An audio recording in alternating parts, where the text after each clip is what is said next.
कोरेगाव भीमा दंगल प्रकरणी अटकेत असलेले मिलिंद एकबोटे यांना जामीन मंजूर झालाय। पुण्याच्या शिवाजीनगर सत्र न्यायालयानं त्यांना जामीन मंजूर केलाय। 25,000च्या जात मुचलक्यावर त्यांची सुटका करण्याचे आदेश न्यायालयाने दिलेत। कोरेगाव भीमा दंगल भडकवल्याचा आरोप एकबोटेंवर आहे। एकबोटेंच्या विरोधात शिक्रापूर पोलीस ठाण्यात एक गुन्हा दाखल झाला होता। त्या प्रकरणात शिक्रापूर पोलिसांनी त्यांना अटक केली होती। समस्त हिंदू एकता आघाडीचे प्रमुख असलेल्या एकबोटेंना न्यायालयीन कोठडी सुनावण्यात आली होती। त्यानंतर जामीन मिळावा यासाठी एकबोटेंनी पुणे न्यायालयात अर्ज केला होता। तो आज मंजूर करण्यात आला आहे।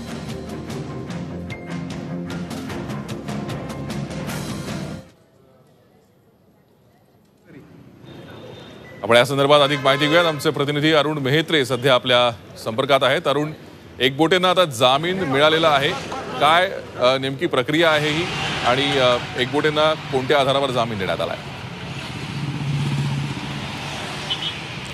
भूषण, या खरं तर म्हणजे कोरेगाव भीमाची दंगल झाली त्या पार्श्वभूमीवरती एकबोटेंच्या विरोधामध्ये 2 वेगवेगळे गुन्हे दाखल झाले होते। त्यातला पहिला जो गुन्हा होता तो पिंपरी पोलीस स्टेशनमध्ये दाखल होऊन पुढे शिक्रापूरकडे वर्ग करण्यात आला होता आणि दुसरा जो गुन्हा आहे तो शिक्रापूरमध्ये दाखल झाला होता।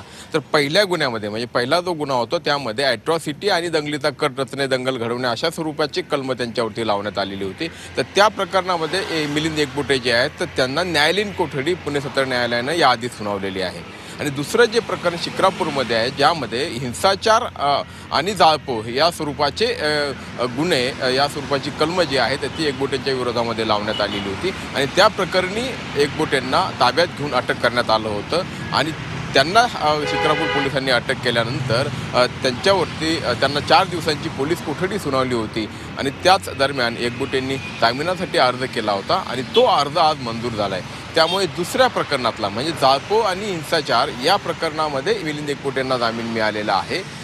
आधीचं जे प्रकरण आहे त्यामध्ये मात्र ते न्यायालयीन कोठडीत आहेत। जोपर्यंत तिथे जामीन मंजूर होत नाही तोपर्यंत एकबोटे बाहेर येऊ शकणार नाहीत। दोन्हींचा विचार करता एक दिलासा मात्र निश्चितपणे एकबोटेंना मिळाला आहे, तो शिक्रापूरमध्ये दाखल आलेल्या गुन्ह्यापुरता। धन्यवाद अरुण या सविस्तर माहितीसाठी। झी 24 तास रहा एक पाऊल पुढे।